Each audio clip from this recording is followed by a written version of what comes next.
Good morning, everyone. Today is the 12th of August, Saturday morning.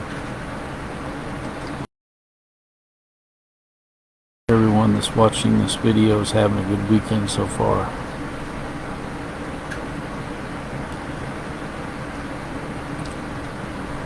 Well, today we're ready for the 17th chapter of Matthew.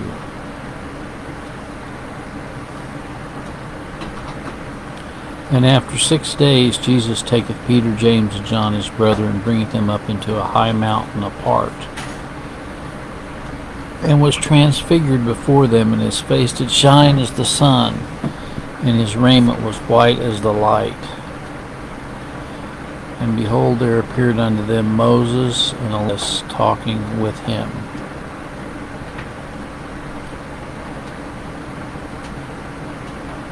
Doesn't sound like Moses and Elias were experiencing soul sleep, does it?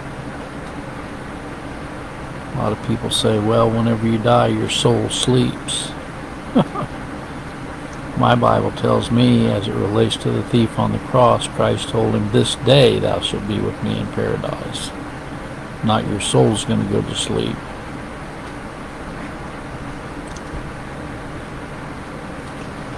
Then answered Peter and said unto Jesus, Lord, it is good for us to be here, if thou wilt let us make here 3 tabernacles,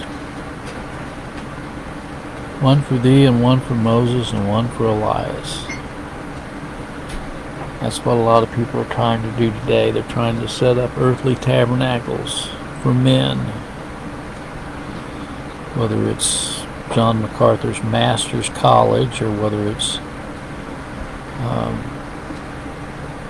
somebody with a study Bible with their name on it,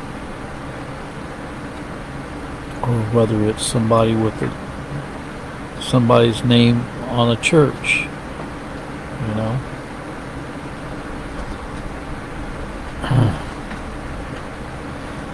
He wanted to make tabernacles for Jesus, and one for Moses and one for Elijah. Wanted to build tabernacles here on earth for those 3 people. You think Peter was in the flesh there? I think he was. While he yet spake, behold, a bright cloud overshadowed them, and behold, a voice out of the cloud which said, This is my beloved Son, in whom I am well pleased, hear ye him. Larry's interpretation, shut up, Peter.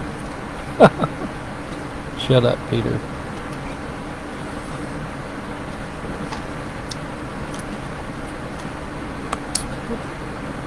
And when the disciples heard it, they fell on their faces and were sore afraid.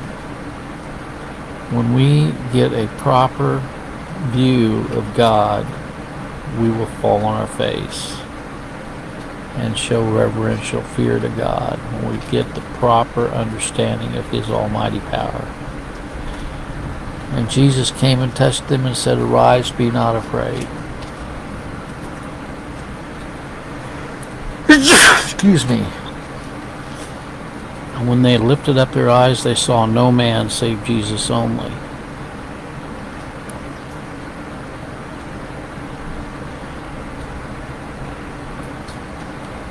We should have our eyes only on Jesus, not on men, not on evangelists, not on televangelists, not on great orators, not on great speakers, not on people with umpteen degrees behind their names.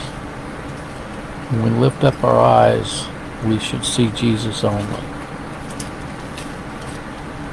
And they came down from the mountain. Jesus charged them, saying, Tell the vision to no man until the Son of Man be risen again from the dead. It's okay to convey this after I raise from the dead, but don't do it until then.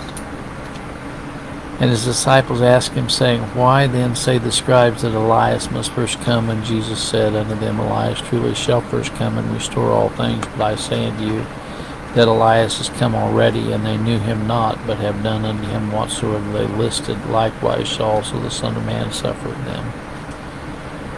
Then the disciples understood that he spake unto them of John the Baptist. They chopped his head off, did they not? And he was there. Christ was foretelling here that he was going to also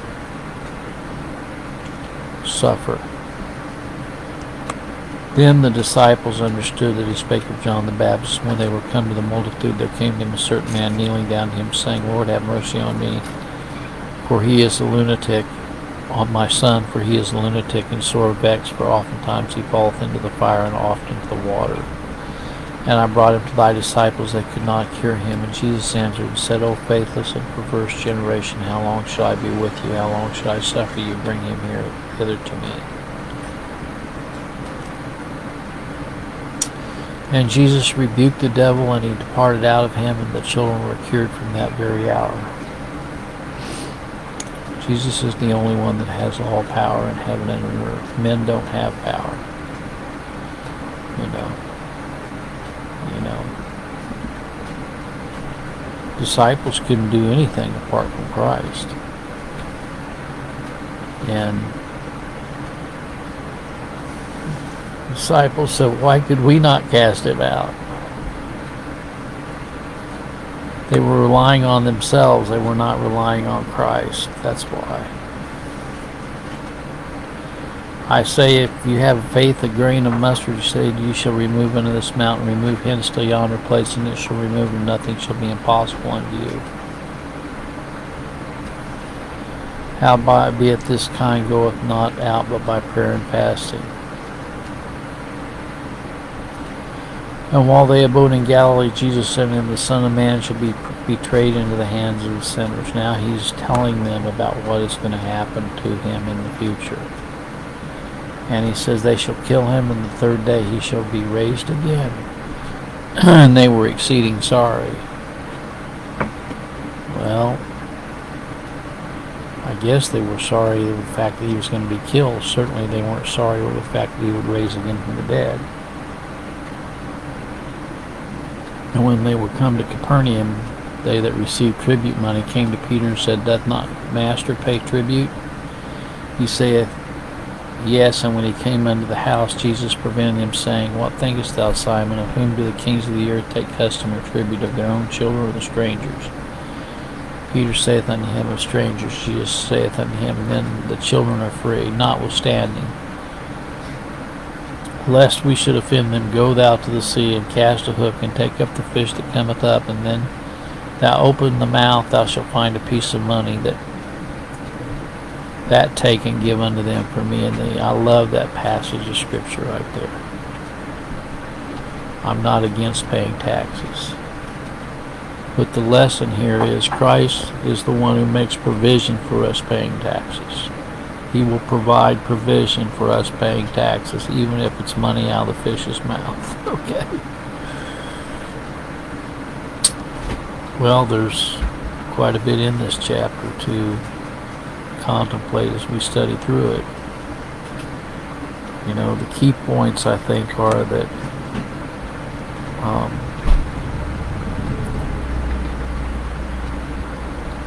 men are seeking to build tabernacles here on the earth. And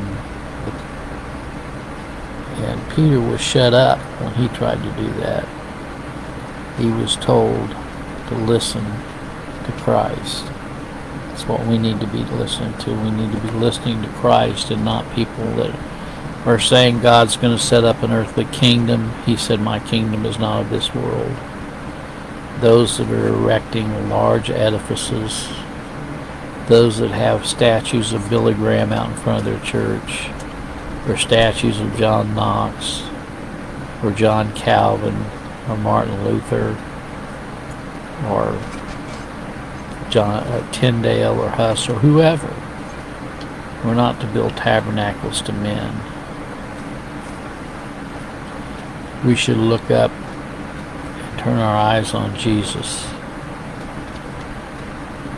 and not on men.